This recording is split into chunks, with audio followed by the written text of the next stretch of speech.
Já pensou que, para existir, a literatura brasileira não pode estar sozinha?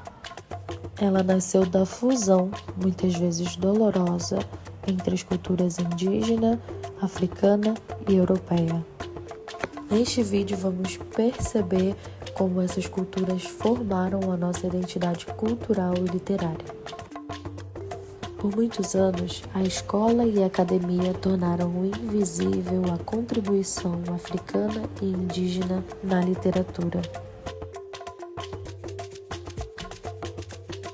Mas a gente sabe que sem essas matrizes não existe Brasil.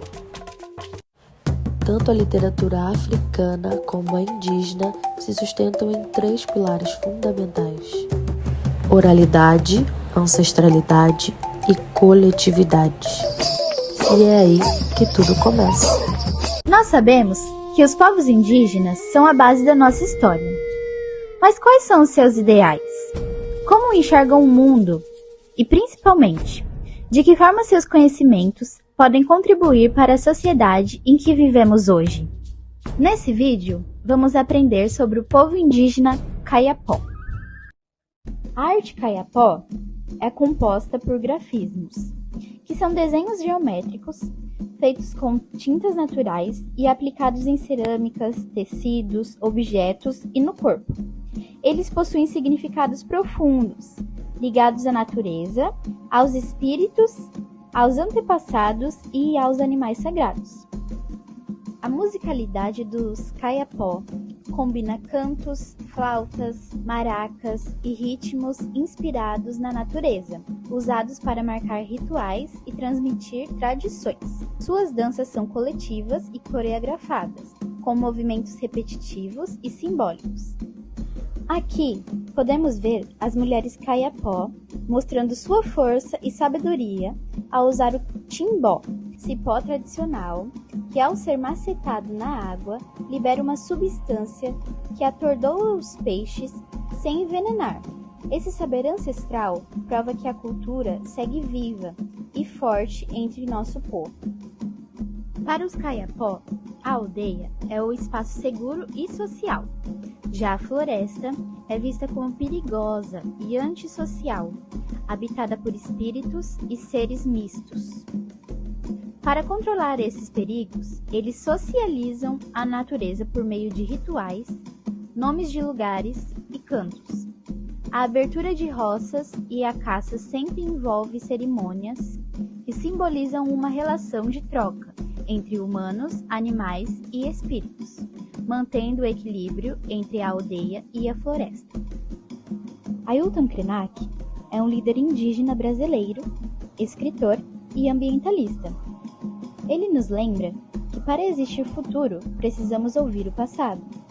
Em Futuro Ancestral, obra literária, ele critica a ideia de progresso que destrói a natureza e diz que a vida não é útil, mostrando que viver não é produzir, é se reconectar.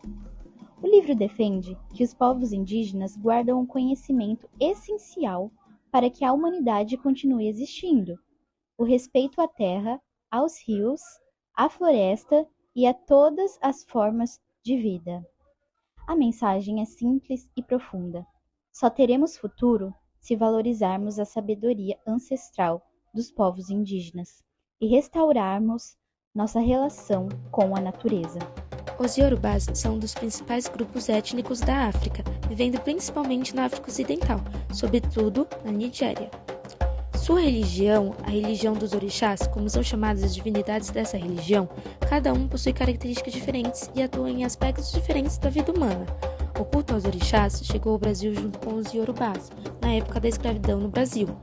E esse culto deu origem às 2 principais religiões de matriz africana em nosso país, o Candomblé e a Ubanda. A língua Yorubá é uma das línguas do tronco linguístico nígero-congolês.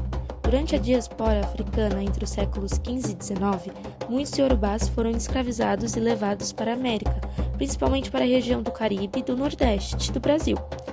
Já em nosso país, algumas palavras Yorubás foram integradas à língua portuguesa, falada por aqui, como acarajé, gogó, fubá e jabá.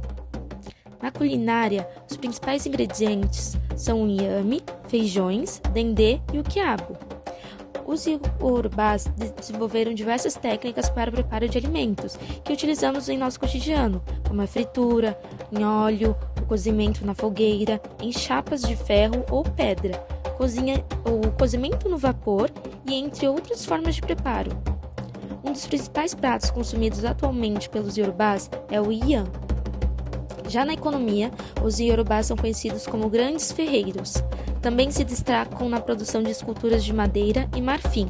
Seu artesanato valoriza a tridimensionalidade, como podemos observar em máscaras, estátuas e instrumentos musicais.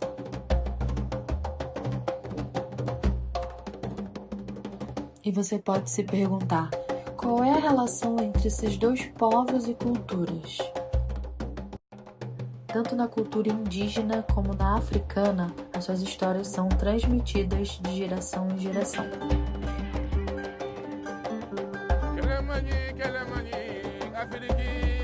Com ritmo, canto e performances, a presença dos antepassados cria identidade, sentido e pertencimento.